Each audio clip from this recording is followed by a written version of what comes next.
Сәлеметсіздер ме балалар? Бүгінгі тақырыбымыз мына интегралдау мен дифференциалдауды қолданбалы есептерде қолдану деген математикадан кейінгі 12 класстағы жаңа бағана тарауды өстіп бастаймыз. Енді бұл тараудың өзі аты айтып отырғанда көбіне қолданбалы есептерді шығару. Алдарыңызда бір есеп тұр. Осыдан бастайық. Призманың бетінің жалпы ауданы S дейді. Енді мына жерде суретті де көріп тұр, былай қарай Y, мына өрдің қимасы міне 9x, 6x түгел беріп тұр.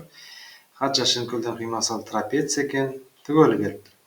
Хат жәшігінің көлемі, яғни V беріліп тұр, 9600, Y тең 320 бөлінген x квадрат болатынын көрсетеді. Енді алдымен көлемнен бастаймыз.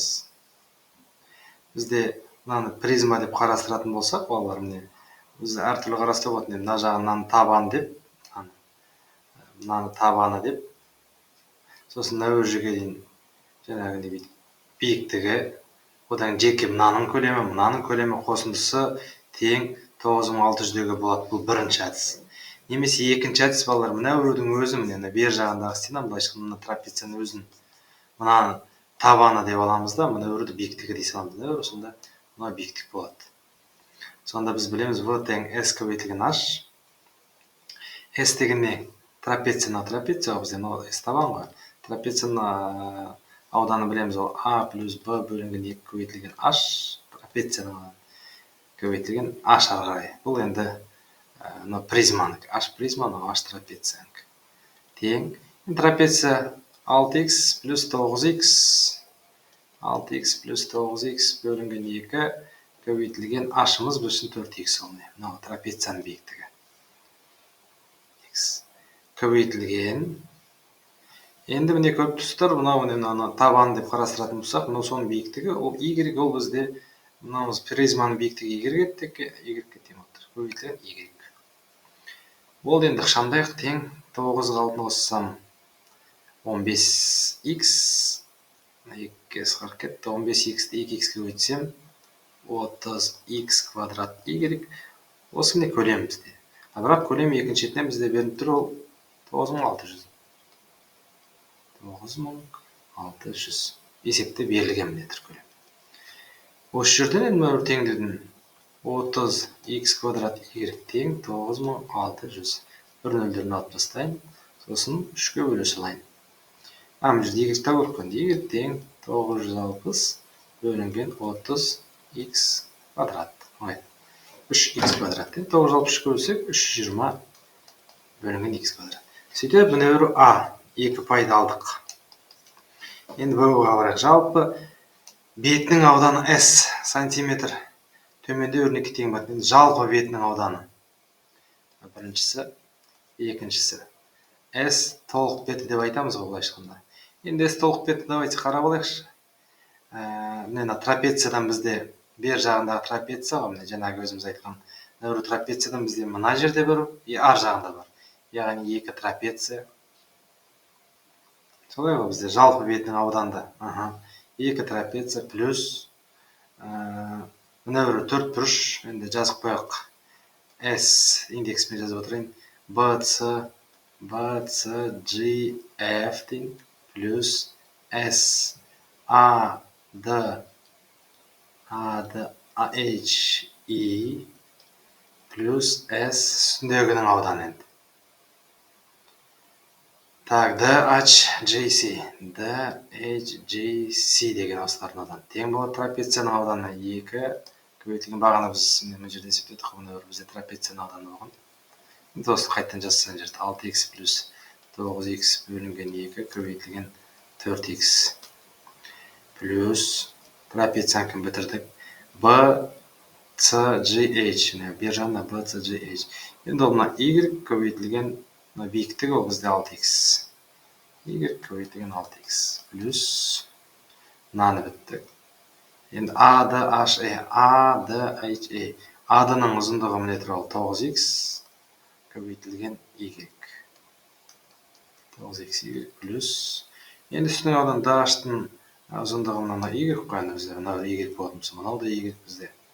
Енді Y. А мынауымыз, мына өріміз. Ол не тұр, 5x. Башқында 5x Y болсын. 5x Y. Осыларына енді қышандайық.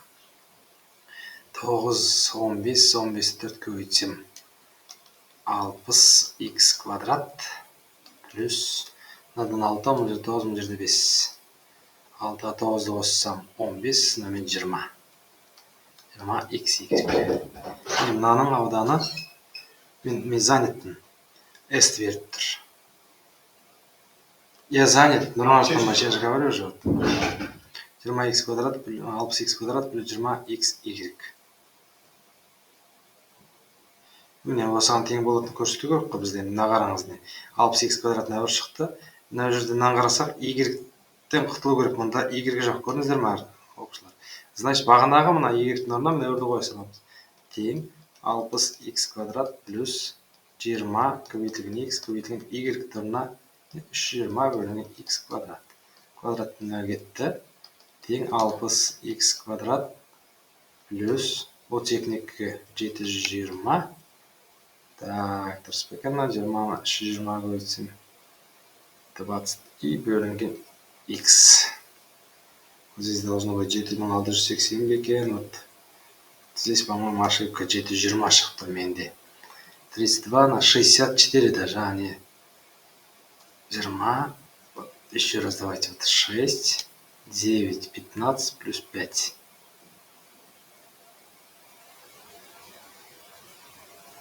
Я же забыл вот снизу. Так, y мына жер қанша еді бізде? Асты 4x дұрыс. Мына жерде отса, я забыл, значит.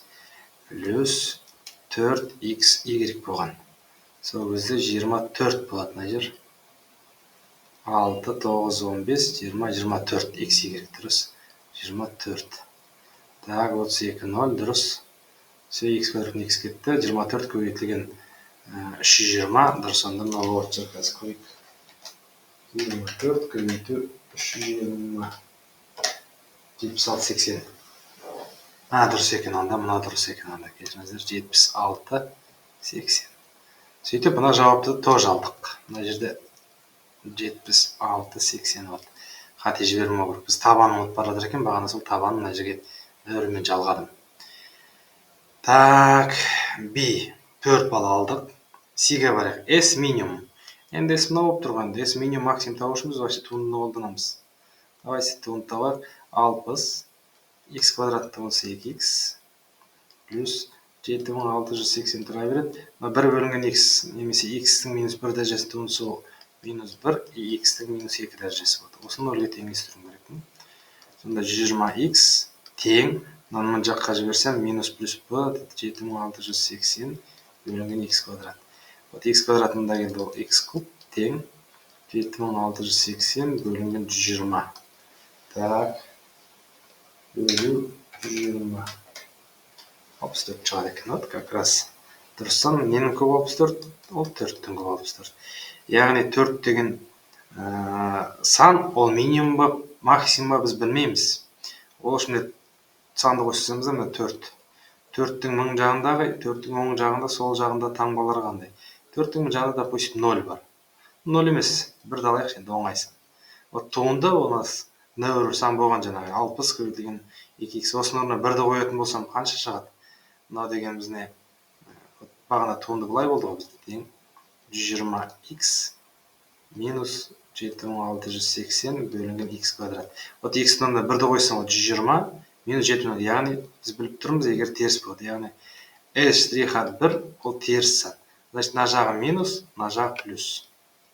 Минус дегеніміз бізде функция постоянно кеміп кетеді и өседі деген сөз. Яғни мынау минимум нүктесі.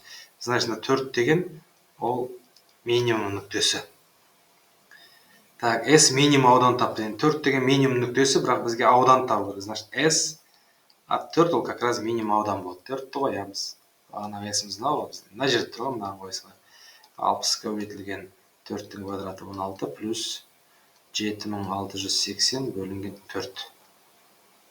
Тең 60 жерде 16-ның қазір 60 көбейту 16 60 көбейту 16 тең 960 плюс 7680 бөлемін 4-ке.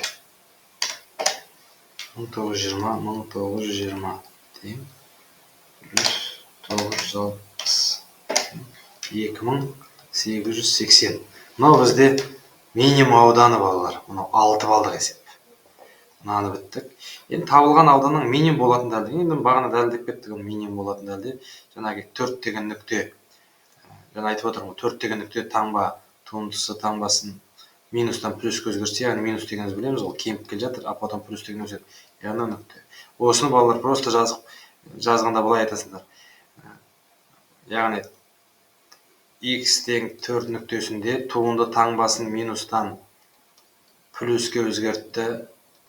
Яғни x тең 4 ол минимум нүктесі. Осылай айтып кетсеңдер болды, осыны текстпен жазып кетіңдер. Мен енді бірінші сабағымды аяқтаймын. Пайдалы болды деп сендім.